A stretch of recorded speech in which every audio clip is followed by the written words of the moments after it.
Suho comes to the realization that even though he got his real family back, he lost his forced family with whom he spent thousands of years with.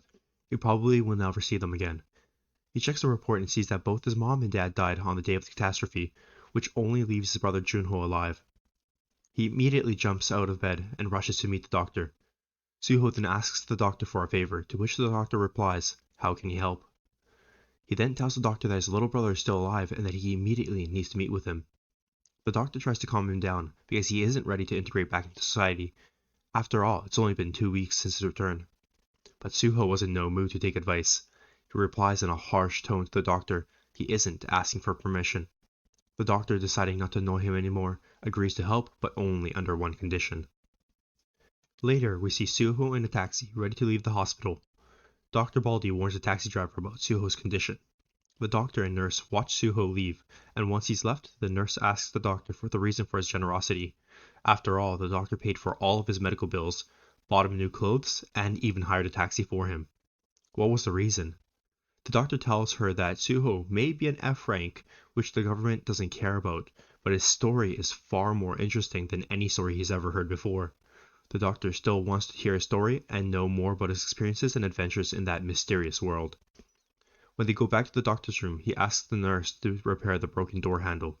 She shockingly asks him how it happened. Suho happened. He was the one who caused this. This was the second time the door handle had been broken like that. On the other side, Suho's stuck in traffic, and on the car's radio he hears the news about monsters attacking. Monsters were rampaging through the city, causing mass destruction because of a miscalculation, and the defense ministry had sent military forces, and the situation is now under control. They were successful in taking down the monster, but definitely suffered casualties. Then the radio host talks about the SPFC Championship, a tournament between awakeners to find out who is best. World rank 34, the Russian bears up against world rank 48, Beyond Horizon, and the winner will face the current number 1 from Japan. Suho remembers how the doctor had told him the world has changed a lot, but he didn't expect something this big. The driver then shares his wish to start hunting, but he isn't awakened, and so he's just stuck being a taxi driver. Suho then asks in confusion what he's talking about, because there are no hunting grounds in Seoul. The driver finds it dumb, but he has no idea that Suho has been absent for the last 10 years. Suho asks him to tell him everything, and the driver, being bored, agrees. The story goes back 10 years when a door to a different world opened, not just in Korea but around the entire world. That unfortunate day is known as the Day of the Catastrophe. That day, the Earth got connected to so many worlds and monsters raided the Earth. It was so disastrous that 10% of the entire population died in a single day. Governments of every country deployed armies to counter these monsters, but against their strength, the armies stood no chance. People who disappeared during the Great Disaster were later known as Awakeners. They were given the licenses to become mercenaries. Their job was to kill these monsters in exchange for money. Slowly, this turned into a full-time business, and mercenaries started to form guilds. Life without mercenaries became impossible because they were the only ones that could counter the monsters. Suho finds the concept of mercenaries very interesting. After all, he was a warrior in his own world. He asks the driver how one can become this mercenary. The driver laughs it off and explains that it's impossible for an ordinary human. Only awakeners can become mercenaries, and for that, they have to pass the mercenary examination at the RCT. Suho carefully listens to the driver because he wants to become a mercenary, but the idea of taking an examination seems too complicated for him. Finally, the taxi driver shows him the house he was supposed to be dropped off at. He drops Suho off, and Suho can finally meet his family member after 10 years. He feels nervous, but before he could enter the building, an old woman notices him outside and begins to stare at him. Suho doesn't realize what's going on, so to break the silence, he asks her if she knows Junho. This question immediately enrages her, and she starts to verbally abuse him. She tells him that no one here lives by that name. Suho couldn't say another word before the woman slams the window shut. He starts to wonder if he got the wrong address, but before he could leave, he suddenly hears the voice of a kid called Gunwoo. This kid and the old woman talk about moneylenders who harass them daily, and so Suho checks their mailbox and sees that his brother is in debt. He slowly starts to go away and begins to wonder what the true power of this world was, because in the world he had spent, true power was all about strength. And now that he's returned to the normal world, he decides that money is the true power.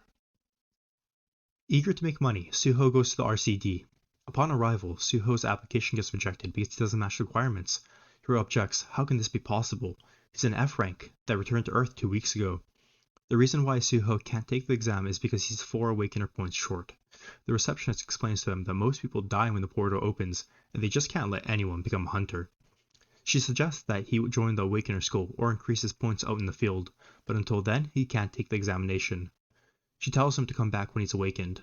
The process for Suho to become a mercenary is too complicated for him to understand. So on his way out, he notices a bounty poster which catches his attention. The description is written as Suwon Fields Goblins 500k won per head, which is about 500 USD per goblin head. While in the taxi, he asks the driver why there are so many walls around the city, and the driver explains that the entire Seoul city is covered by these walls that is divided into 12 areas, and there are many gates to travel through. He should be able to see all of this information on his phone app, but unfortunately, Suho doesn't have a phone. Finally, the taxi driver drops Suho off at gate 27. He isn't scared or nervous at all before entering the hunting grounds. But before he can, 2 military guards stop him and ask him what his business is here. Suho replies with just one word: hunting. The guards then ask him to show his mercenary license. Suho explains that he doesn't have one, and before they can ask him to go back, suddenly an emergency happens. A car with a monster on it comes out of the hunting ground and crashes outside. Every guard circling the crashed car begins shooting at the monster, who breaks out of the car, riddling it with bullets. The captain calls a ceasefire. The guards who are dealing with Suho look around and find that Suho is not anywhere here anymore, and they believe he has run away. Suho, on the other side of the wall now, starts to make preparations for everything he'll need, like a car and a smartphone. He'll require these things for hunting, and as he overlooks the ruined city, the sun sets and the sky turns blue. This brings back memories for Suho. Jumping from the building he was on, he remarks that his body is a bit stiff. Then he tests his physical skills and realizes that he hasn't lost them, but definitely feels weaker. Smelling the air, he notices a few monsters whimpering and whining across the city. He makes his way to the sounds and soon discovers a group of goblins surrounding and hunting a lone wolf. He decides that this is a perfect moment to test his skills and help the wolf. As the goblins try to finish the wolf off, Suho decides that the goblins are now his prey, jumps in and takes all of the goblins out in one go. Suddenly, a screen pops up in front of him with a message saying, "Searching for your class," and system error. Suddenly, many screens surround Suho. He doesn't know what's happening or what the system error is. Trying to deal with the screens, he shoos them away to no success. Suddenly, more goblins come out and attack him. He makes swift work of them and takes them out with very little effort. One of the goblins tries to escape by running up a building, but Suho jumps up, grabbing the goblin that was scaling the building and throws it onto the ground. Another message pops up saying system error. Passing on Druid. Failed to initialize stats. Suho doesn't realize what he's failed at, but suddenly remembers that he used to hear these messages in the other world as well, but after a while, when he maxed out his stats, he stopped leveling up. Suho had never thought the system would be on Earth too, but this was slightly different. In the other world, there was no pop-ups. Could his stats be lower on Earth because of the system error? Suddenly, he receives a notification saying authorization obtained and performance store open. Suho wonders, when everyone talks about awakening, is this what everyone meant? You can clearly see that he has 7 points, and that he can buy items with these points. Suho decides to use these points, and suddenly bread and water appear in front of him.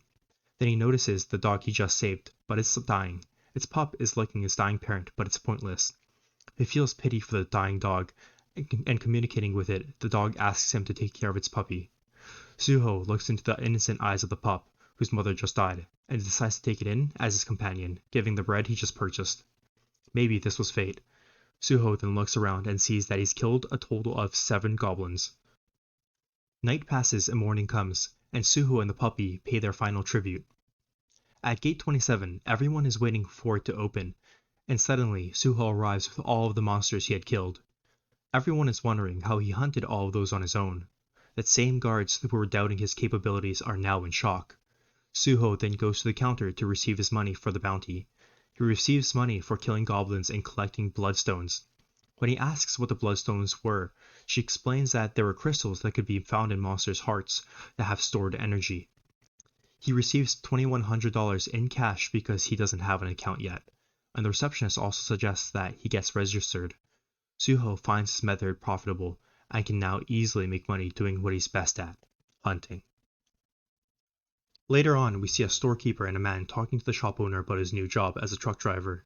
This man is none other than Suho's brother Junho. The shop owner is happy for him because his new job will help him deal with his financial troubles, but the catch is that he has to drive out into the field. On his way back, a group of guys suddenly smashed Junho into the ground. They asked him where he was because they were unable to find him at his house. They beat him up because he hasn't paid the money he borrowed. Junho then hands him $2,400 for his month's principal and interest. But the money lender doesn't like his gesture and hits him again because according to him, he's still short on the amount he has to pay. Junho begins to cry because he feels helpless and asks for forgiveness. He also pledges to return all of the money within the given time, but they continue to beat him up until a voice stops them. They all look into the direction of where the voice came from, and we see Suho angrily marching towards them. Junho immediately recognizes his brother, Suho, who continues to walk towards them with rage in his eyes. He gets down and asks his brother if he's parked Junho to confirm.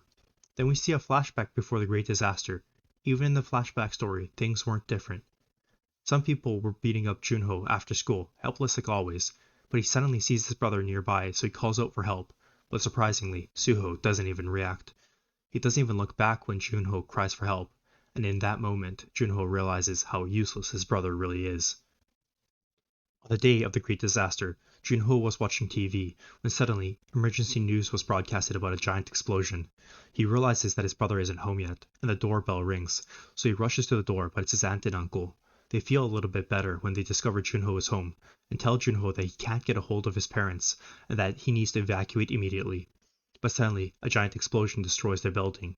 When Junho picks himself up, he sees the eye of a monster staring at him, and since that day, he hasn't cared if his brother was dead or alive.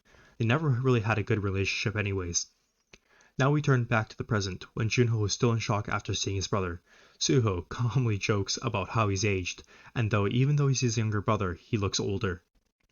Junho, still in shock, asks why he's still alive and well, but their conversation is interrupted by the moneylender. This annoys Suho, who grabs the lender by the head and smashes it into the ground, throwing him aside, showcasing his strength. One of the underlings tries to take him on and kicks Suho in the head, but the impact, instead of hurting Suho, breaks the underling's leg. This was a horrific scene to witness for the third one, so when Suho tells him to come here, he starts to beg, telling him that he didn't even touch his brother. Suho then places the money he had earned by monster hunting on the ground, telling him to take the money and get lost.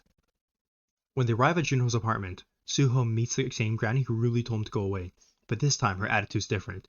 It's because he knows that Junho's is his brother. They go inside and Junho introduces his sleeping son, Gunwoo, to Suho. He tells him that his son is now the most important thing to him and that he'll do anything for him. Suho asks where the kid's mother is, and Junho tells him that she left to live by herself. He blames himself and his financial failures for this. Suho then asks him for a drink so they can both sit and talk together. After all, there are a lot of things to talk about. Junho tells him that he's always thought Suho died on the day of the disaster. Suho, getting straight to the point, asks his brother how much he owes, and it's $50,000. Junho also tells him not to worry about it because he got a brand new job and now he can pay back all of his debts. So when Suho asks what kind of job he has, Junho tells him that he's got a long-distance transporting job. Suho gets an idea, and so he asks him who owns the truck he uses. Junho explains that he doesn't own the truck himself, but it does belong to the granny's son who died during the Great Disaster. Now she looks after his son because she believes he's her family. As they were talking, Gunwoo wakes up, and to his surprise, a dog is beside him. Picking it up excitedly, he comes out of the room. The boy asks his dad about Suho, and finds out that Suho is his uncle. He greets him politely and asks him if he could play with the dog. Suho smiles back and says yes. Gunwoo is happy because he's always wanted a dog, but they could never afford one. Suho then tells his brother that they should work together and shares his idea with his brother. He tells him they could work with him, and together they can make a lot of money, but he will need Junho's truck. Junho then asks him what he's thinking about, and Suho tells him about the monster hunting. Thank you all for dropping by. If you like this content, please consider liking and subscribing. I'll be back with the next part soon.